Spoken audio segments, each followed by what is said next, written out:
Bonjour. Donc, le matériau bois est en lui-même une agro-ressource. Donc, pour nous, ça tombe sous le sens. Au lycée Charles de Gaulle, on a créé une plateforme technologique qui est un outil d'accompagnement des entreprises sur les développements et sur des technologies qu'elles souhaitent acquérir. Donc, on travaille suivant trois grands axes.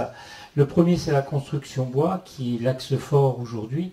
On est aussi sur la partie menuiserie, transformation du bois, et on est également sur l'industrie du bois. Ça va aller de l'industrie de palettes, en passant par les gens qui vont faire des tonneaux, du mérin, etc. Donc on a une fourchette assez large d'action. Au niveau des entreprises, on va accompagner au départ des projets pour réaliser des études, vérifier la faisabilité. On peut faire des analyses et des essais en laboratoire. En partie bas de la photo, nous avons un banc d'essai AEV qui nous permet de tester des menuiseries. Nous faisons également un peu de veille technologique et nous allons de plus en plus vers du travail collaboratif pour pouvoir amener les acteurs à travailler entre eux. Dans ces tests au niveau du matériau bois, la photo complètement à gauche est une roue de vieillissement qui nous permet de façon accélérée de tester des produits et avoir un vieillissement qui, testé sur cette roue en 6 semaines, donne une vision à 2 ans. D'ailleurs, les volets sont des volets fabriqués localement que nous avons testés il y a déjà une paire d'années. Nous avons lissé une filière création design et nous travaillons avec eux sur le développement produit. Mais suite à ces développements produits, nous avons aussi été amenés à créer une machine pour tester les produits. Aujourd'hui, la difficulté que nous avons, c'est d'aller vers le test et la validation technique des produits parce que notre microstructure n'a pas les capacités. Donc on va s'appuyer sur des acteurs comme le CRIT, comme FCBA, qui peuvent nous accompagner et poursuivre dans ces études. De l'assistance technique en bas à gauche, là c'est une chaufferie sur laquelle nous avons accompagné l'entreprise sur la mise en place d'un bois traité thermiquement. En l'occurrence, c'est du peuplier. Ça se trouve à Courcelles-sur-Aujon. Et puis, au lycée, on a aussi fait d'expérimentation. Et la structure, donc en bas à droite, c'est une structure modulaire, mais avec une isolation en paille. L'intérêt de la paille, notamment dans le cadre des matériaux biosourcés. Et cette structure va dans l'esprit que l'on a aujourd'hui d'éviter au maximum les matériaux qui vont dégager des composés organiques volatiles qui peuvent être dangereux pour la santé.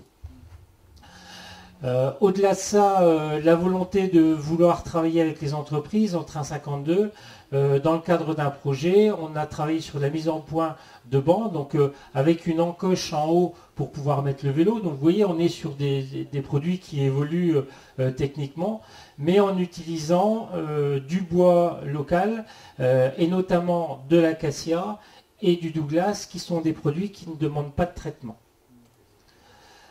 Le projet de la plateforme technologique, je vais aller très vite, mais on est sous 3 grands axes. Donc à droite, développement et réalisation bois. Donc on est plus sur la partie études, design de produits, etc. On avait un axe énergie que l'on garde, mais d'un point de vue de la construction.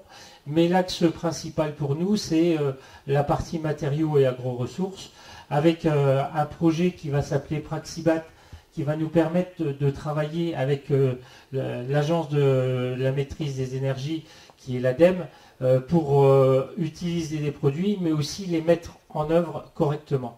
Donc il y a un axe aussi que l'on aura et qui ira vers de la formation. On a la volonté de créer un projet qui est basé sur un concept américain qui s'appelle Tiny House. Tiny House, c'est des petites maisons qu'on peut déplacer parce que de plus en plus, les gens sont amenés à avoir un habitat nomade et il y a des concepts de vie, et pour démarrer une vie à 2, ça peut être un petit habitat très sympa. Mais nous, ce qu'on voudrait en faire, c'est en faire un espace de présentation qui va pouvoir être itinérant, mais que l'on va mutualiser entre les entreprises et avec l'association Valeur Bois.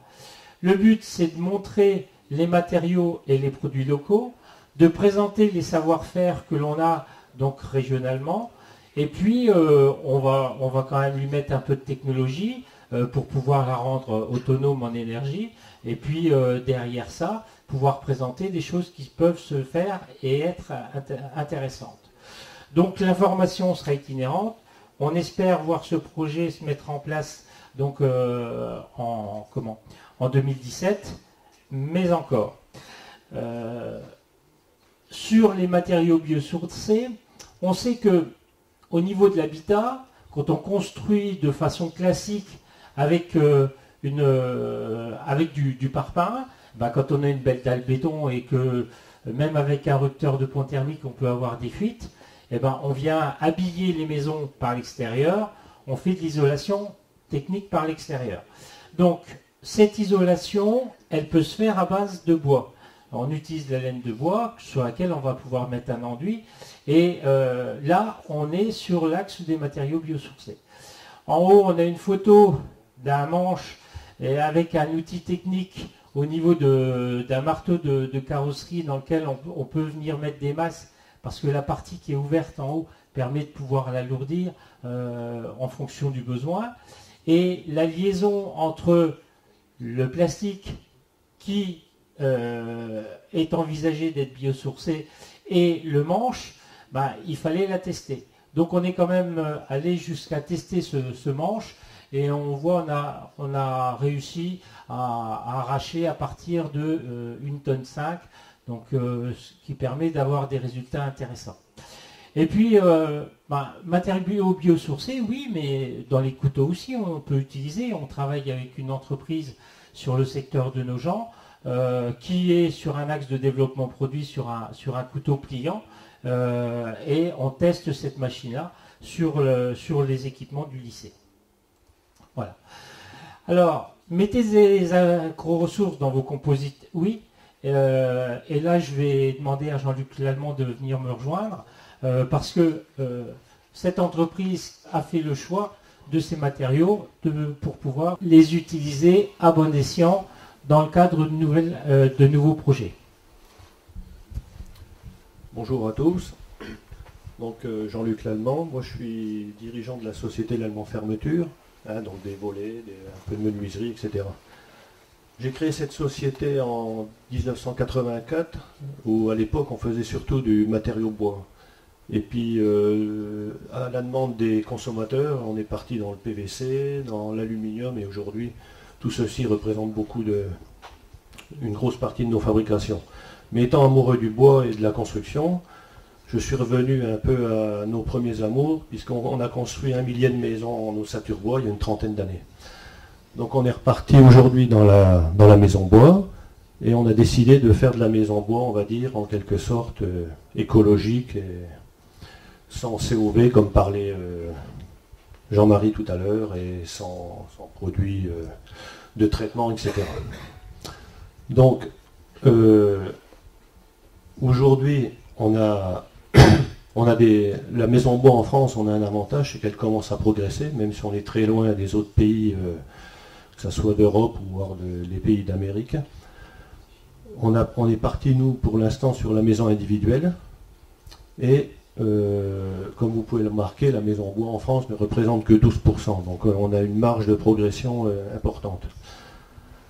Donc, nos objectifs, c'était de créer une maison en neutre, en polluant.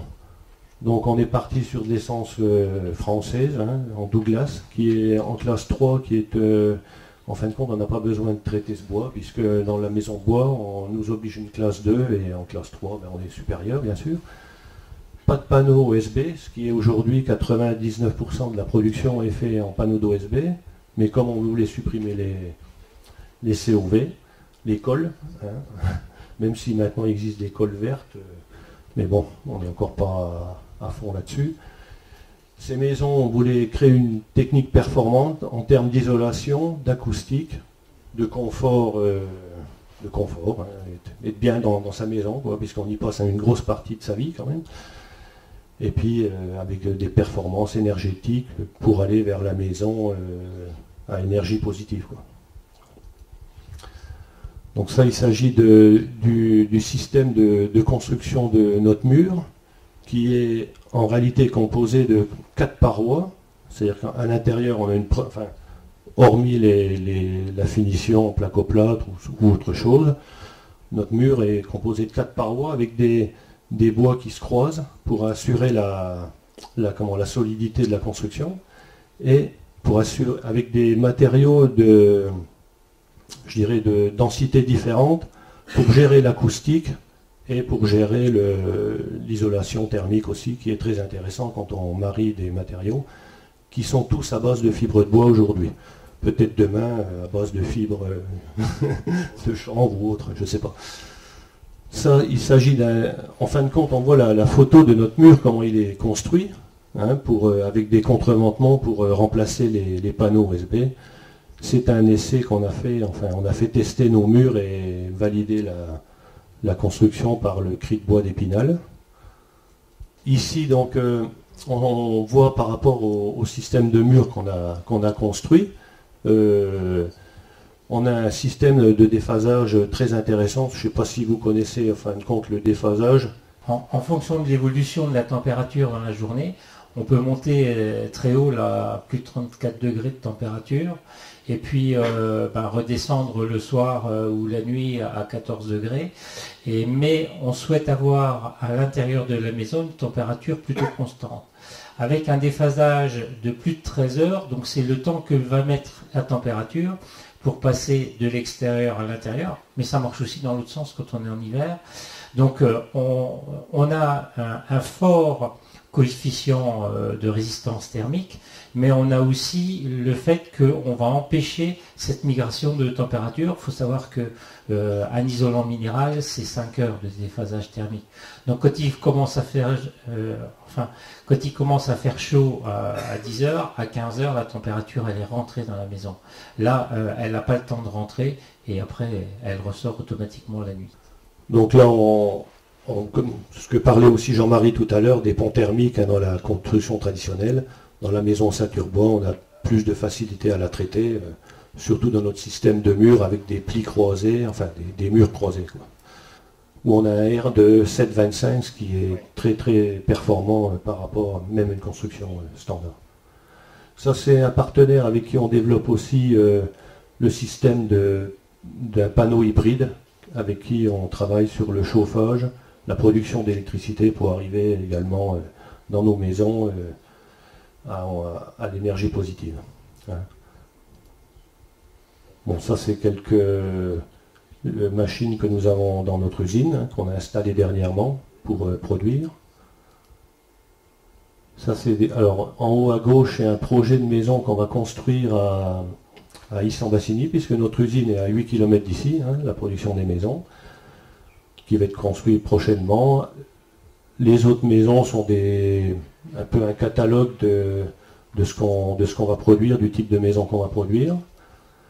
On a également ces maisons là qu'on est en train de construire au bord de la mer, dans un endroit assez sympathique dans le sud. On a plusieurs constructions à faire comme ça, qui sont en train de se construire. Hein. Et on a également un hôtel qui va se construire en Val-de-Meuse, donc à Montigny-le-Roi, où on aura 30 petits chalets qui seront des chambres individuelles, plus un complexe hôtelier, restaurant, spa, tout ça. Je vous remercie. Si vous avez des questions sur la maison bois, hein, vous pouvez y aller.